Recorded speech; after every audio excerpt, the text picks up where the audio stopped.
Students, आज का जो इम्पोर्टेंट न्यूज है उनको हम रीड करेंगे। फर्स्ट न्यूज है गवर्नमेंट एडवर्टाइजमेंट के बारे में। वुमेन रिलेटेड गवर्नमेंट के जो इनिशिएटिव हैं उनको यहाँ पे मेंशन किया गया। फर्स्ट इनिशिएटिव है वुमेन रिजर्वेशन एक्ट के बारे में। 106 जो कॉन्स्टिट्यूशन अमेंडमेंट एक्ट है उसके थ्रू वुमेन रिजर्वेशन एक्ट को पार्लियामेंट के वहाँ पे पास किया गया था। जब हमारे यहाँ पे लोकसभा के इलेक्शन कंडक्ट होंगे, स्टेट लेजिस्लेटिव असेंबली के इलेक्शन कंडक्ट होंगे, तो इन इलेक्शंस के अंदर में 33% जो सीट्स हैं उनको वुमेन्स के लिए रिजर्व किया जाएगा आने वाले समय के अंदर में। स्टूडेंट्स, प्रेजेंट समय के अंदर में हमारे यहाँ पे जो वुमेन मेंबर ऑफ पार्लियामेंट्स हैं उनका संख्या है वो कितना है। तो आप देखिए कि 18 लोकसभा के जब इलेक्शन कंडक्ट हुए थे तो उस दौरान में जो 75 वुमेन्स हैं वो एज ए MP के रूप से इलेक्ट है वो हुए थे। अर्लियर फेज में ये जो नंबर है वो 78 हुआ करता था 17th लोकसभा के अंदर में, तो लिटिल बिट यहाँ पे जो डिक्लाइन है वो हुआ है। नेक्स्ट अगर हम रीड करें स्टूडेंट्स, कौन सा ऐसा कंट्री है जिसका जहाँ पे वुमेन्स का पॉलिटिकल डोमेन के अंदर में लार्जर नंबर में पार्टिसिपेशन है, तो आप देखिए कि एक अफ्रीकन कंट्री है रवांडा, वहाँ पे 60% के आसपास वुमेन्स हैं जिनका पार्टिसिपेशन हुआ करता है पॉलिटिकल डोमेन के अंदर में। रवांडा के बाद में क्यूबा नाम का जो कंट्री है जो कि कैरेबियन कंट्री है, रिसेंटली अपने सैंक्शंस की वजह से न्यूज़ में भी था, वहाँ पे भी अराउंड 50% के आसपास वुमेन्स का पार्टिसिपेशन है। और किस कंट्री के अंदर में फर्स्ट टाइम वुमेन्स को वोटिंग राइट है वो दिया गया था, तो न्यूजीलैंड नाम का वो कंट्री है जिन्होंने 1893 के समय में वुमेन्स को जो फर्स्ट टाइम वोटिंग राइट है वो प्रोवाइड किया गया। और हमारे यहाँ पे तो जब कॉन्स्टिट्यूशन एग्जिस्टेंस में आया तो सभी पर्सनस को आप देखिए कि वोटिंग राइट दिया गया। किसी भी पर्सन के रिगार्डिंग में कोई डिस्क्रिमिनेशन है वो नहीं है, चाहे वो किसी भी सेक्शन ऑफ सोसाइटी से बिलोंग करता हो। नेक्स्ट यहाँ पे जिस इनिशिएटिव के बारे में मेंशन है वो है परमानेंट कमीशन के बारे में। 2020 के समय में सुप्रीम कोर्ट ने एक जजमेंट के अंदर में ऑर्डर दिया था कि जो परमानेंट कमीशन है उसका इस्टेब्लिशमेंट हो डिफेंस फोर्सेज के अंदर में वुमेन्स के रिगार्डिंग में। तो उस केस का नाम क्या है 2020 के अंदर में जिसमें सुप्रीम कोर्ट ने ऑर्डर को डिलीवर किया, बबीता पूनिया केस है। केस का नाम क्या है स्टूडेंट्स? बबीता पूनिया केस, जिसमें ये ऑर्डर है वो दिया गया। अब देखिए कि कोर्ट ने जब ये ऑर्डर डिलीवर किया तो आर्टिकल 142 है उसको यूज किया गया था। आर्टिकल 142 किसके रिगार्डिंग में है ये आपको कमेंट सेक्शन के अंदर में बताना है। तो गवर्नमेंट ने अपने इनिशिएटिव को बताया है कि कैसे वुमेन्स का पार्टिसिपेशन उन्होंने इंश्योर किया है डिफेंस सेक्टर के अंदर में। थर्ड आप देखिए कि बिजनेस इन्वायरमेंट के बारे में है कि हमारे यहाँ पे जब स्टार्टअप इंडिया इनिशिएटिव्स को लॉन्च किया गया तो उसके अंदर में भी कंडीशन रखा गया है कि एक वुमेन डायरेक्टर है उसका प्रेजेंस होना चाहिए, जिससे कि बिजनेस कल्चर के अंदर में भी जो डिसीजन मेकिंग है उसमें वुमेन्स का प्रेजेंस है वो वहाँ पे इंश्योर किया जा सके।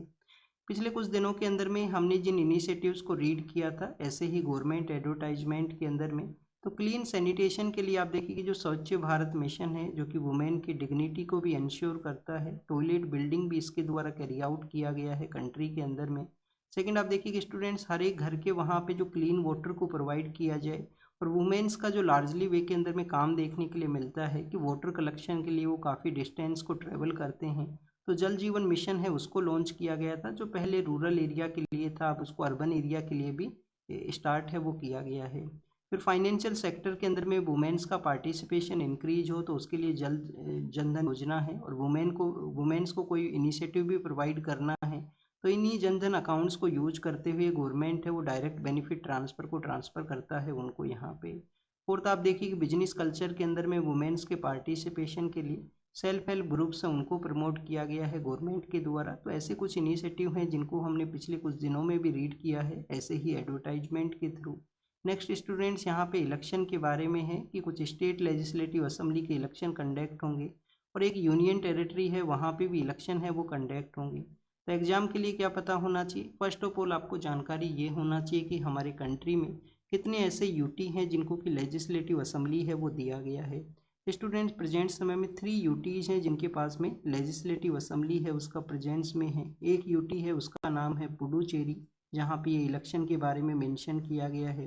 तो आप देखिए कि पुडुचेरी है, पुडुचेरी के अलावा दिल्ली है, और जम्मू एंड कश्मीर जो प्रेजेंट समय में यूटी है वहाँ पे भी लेजिस्लेटिव असेंबली का इस्टेब्लिशमेंट है। इलेक्शन किस स्टेट में बताए गए हैं? यहाँ पे आसाम के बारे में बताए गए हैं, और केरल के वहाँ पे जो इलेक्शन है वो कंडक्ट होंगे। नेक्स्ट आप देखिए कि स्टूडेंट्स, पुडुचेरी को किस कॉन्स्टिट्यूशन अमेंडमेंट एक्ट के थ्रू इंक्लूड किया गया था? 14th कॉन्स्टिट्यूशन अमेंडमेंट एक्ट के थ्रू इंडियन यूनियन में इसको इंक्लूड किया गया। प्रेजेंट समय के अंदर में ये अलग अलग प्लेसेज के ऊपर में है। एक इसका एरिया है वो आंध्र प्रदेश के अंदर में है जिसको कि हम यमन के नाम से जानते हैं।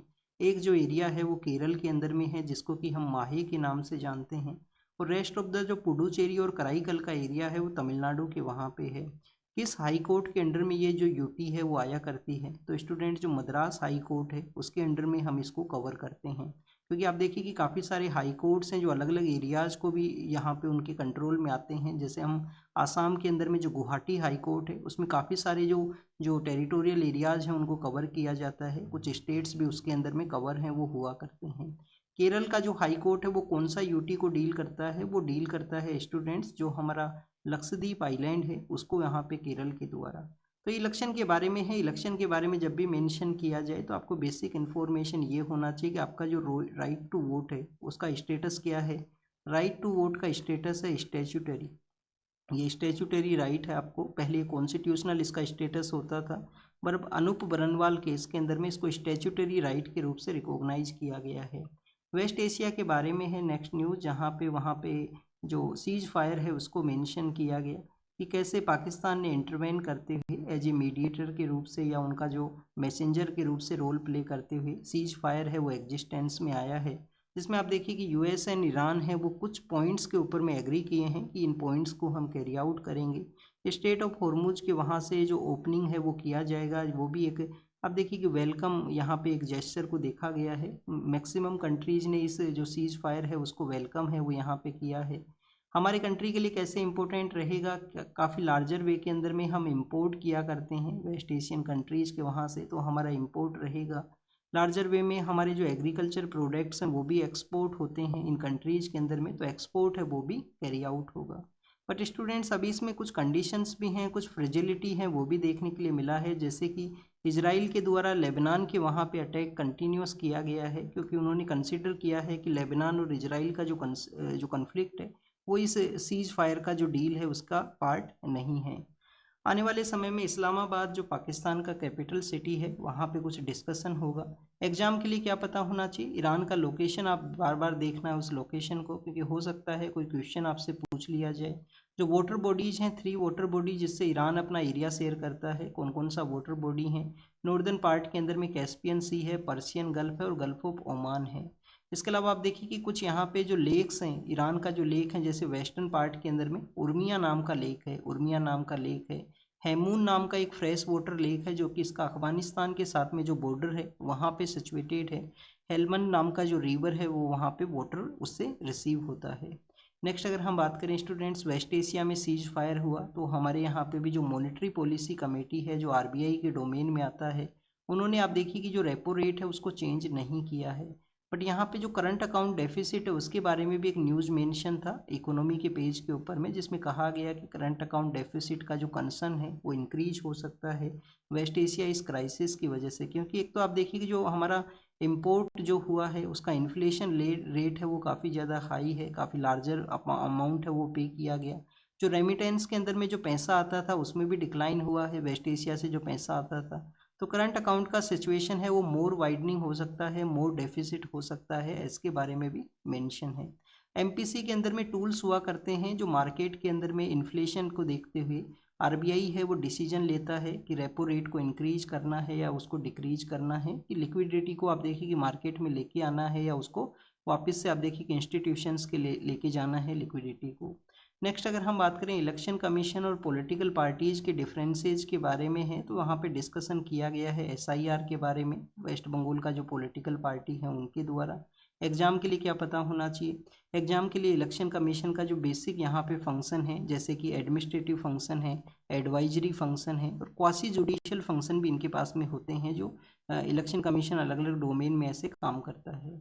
तो स्टूडेंट्स हमने नोएडा के वहाँ पे आप देखिए कि जो कंस्ट्रक्टेड साइट है जिसके अंदर में कुछ वाटर लॉग का सिचुएशन है, जिसमें हमने दिसंबर में रीड किया था कि एक जो सॉफ्टवेयर वर्कर है उनका डेथ हुआ था। ऐसा ही एक सिमिलर इंसिडेंट है नोएडा में फिर से मिला है जो शो करता है कि स्टूडेंट्स अपना एग्जाम के बाद में गए थे और वाटर लॉग एरिया के अंदर में आप देखिए कि ड्राउनिंग हुआ है, यहाँ पे कुछ कैजुअलिटीज़ हैं वो भी होने की कंसर्न है। तो इस तरीके से ये न्यूज़ है, ये बेसिकली जीएस पेपर 1 के अंदर में जो अर्बनाइजेशन और उसका जो प्रॉब्लम्स है उसको ये शो करता है। और इनका रेमेडी क्या होना चाहिए? प्रॉपर वे के अंदर में इंस्पेक्शन होना चाहिए, कोई भी कंस्ट्रक्शन साइट है उसके यहाँ पे जो बैरिकेड्स हैं वो लगाई जाएं, उनके यहाँ पे कुछ साइन बोर्ड्स हैं वो लगाए जाएं कि लोग एंट्री हैं उसको ना कैरी आउट करें।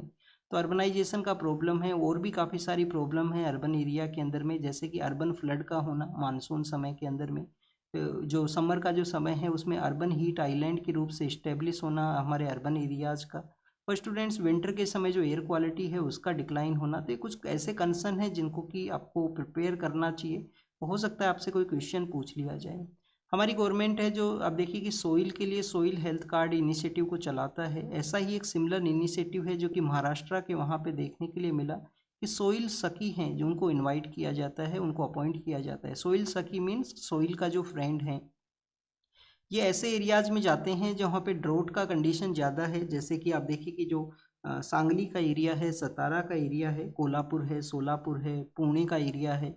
और वहाँ पे इनके द्वारा जो जो सोइल के जो सैंपल हैं उनको लिया जाता है, किस सोइल के अंदर में कितना जो जो फर्टिलाइजर का रिक्वायरमेंट है वो ये अपनी इनके द्वारा अपना मेंशन किया जाएगा।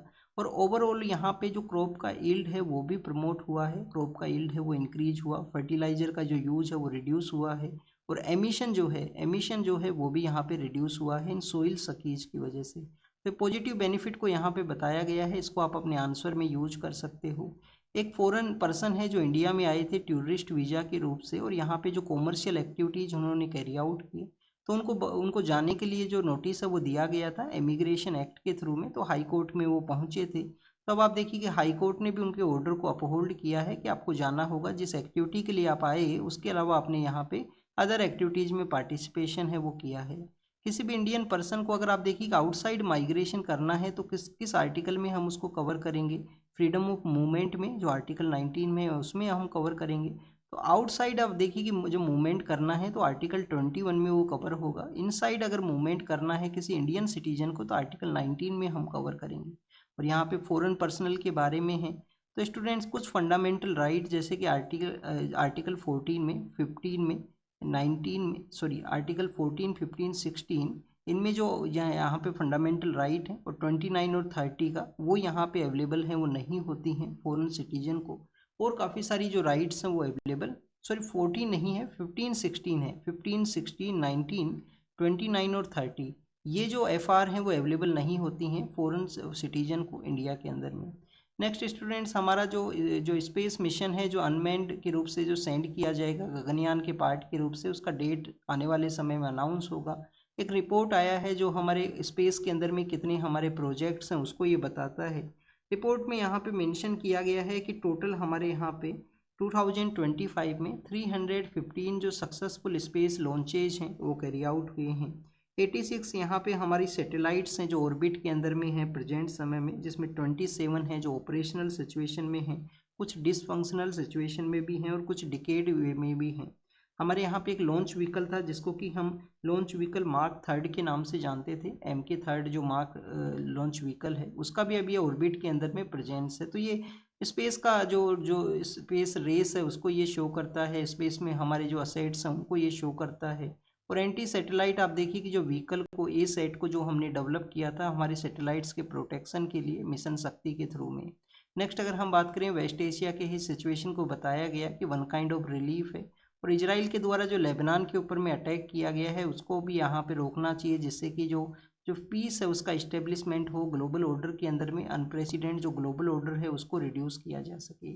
नेक्स्ट अगर हम रीड करें वुमेन रिजर्वेशन के बारे में, जो कैबिनेट ने ड्राफ्ट है उसको क्लियर किया है, जो यहाँ पे नया कुछ अमेंडमेंट है वो लाया जाएगा इसके इम्प्लीमेंटेशन के बारे में, और पार्लियामेंट का जो सेशन है उसके अंदर में इसका डिस्कशन होगा। हमारे जो जो प्राइम मिनिस्टर हैं उन्होंने अपोजिशन के जो लीडर्स हैं उनसे भी यहाँ पे कहा है कि अक्रॉस द पार्टी आप इस बिल को यहाँ पे सपोर्ट कीजिए, तो उनका भी ये डिस्कशन हुआ है। इंडिया और बांग्लादेश के जो रिलेशन है वो इम्प्रूव होंगे, वहाँ के फॉरेन मिनिस्टर इंडिया के लिए आए थे तो उसी के बारे में है। बांग्लादेश ने बांग्लादेश फर्स्ट का पॉलिसी अडोप्ट किया है, इंडिया का पॉलिसी है नाइबरहुड फर्स्ट, कि हमारे जो नाइबर्स हैं उनको हम पहले सपोर्ट देते हैं। जैसे अभी ऑयल क्राइसिस में बांग्लादेश को नीड था तो हमने पाइपलाइन के थ्रू उनको पेट्रोल एंड डीजल का जो सप्लाई है वो किया था। तो स्टूडेंट्स 1 करोड़ के आसपास हमारे PM सूर्या घर जो रूप टॉप के अंदर में हमें सोलार पैनल्स को लगाना है, तो उसके बारे में मेंशन है 2027 तक ये हमें अप्रोच को कैरी आउट करना है। तो एक नया इनिशिएटिव यहाँ पे लाया गया है, नया जो मॉडल लाया गया है, utility led aggregation, utility led aggregation, जिसका बेनिफिट क्या रहेगा कि जो डिस्कॉम्स हैं वो यहाँ पे सपोर्ट प्रोवाइड करेंगे इन सोलार पैनल्स के इम्प्लीमेंटेशन के अंदर में। COP28 का मीटिंग जो इंडिया का ऑर्गेनाइज हो सकता था UNFCCC का, बट यहाँ पे अभी पॉसिबिलिटी को बताया गया है कि हो सकता है इंडिया होस्ट का जो प्रोसेस है उससे विड्रॉवल करे, तो उसके बारे में डिस्कशन है। एग्जाम के लिए ज़्यादा कुछ इंपॉर्टेंट नहीं है अभी तक। यहाँ पे इंडिया और टर्की के रिलेशंस फिर से यहाँ पे इम्प्रूव हो सकते हैं, तो टॉक्स हैं वो कैरी आउट हुए हैं। ऑपरेशन सिंदूर में जो टर्की है वो पाकिस्तान को सपोर्ट करता है। और एलिफेंटा केव जो मुंबई के वहाँ पे थे, तो वहाँ पे आप देखिए कि एक वाटर रिजर्वोयर मिला है जो शो करता है कि वहाँ पे वाटर कलेक्शन का जो एक्टिविटी है वो हुआ करता था एलिफेंटा केव्स के अंदर में। और स्टूडेंट्स आप देखिए कि ये तो एलिफेंटा केव है जो कि मुंबई के नियर बाई एरिया में एलिफेंटा आइलैंड के वहाँ पे सिचुएटेड हैं। केव्स के बारे में जब भी हम रीड करते हैं तो आपको पता होना चाहिए 2 विंग्स वहाँ पे हुआ करते हैं। कुछ जो केव्स हैं वो चैत्याज के रूप से हैं, कुछ जो केव्स हैं वो विहाराज के रूप से हैं।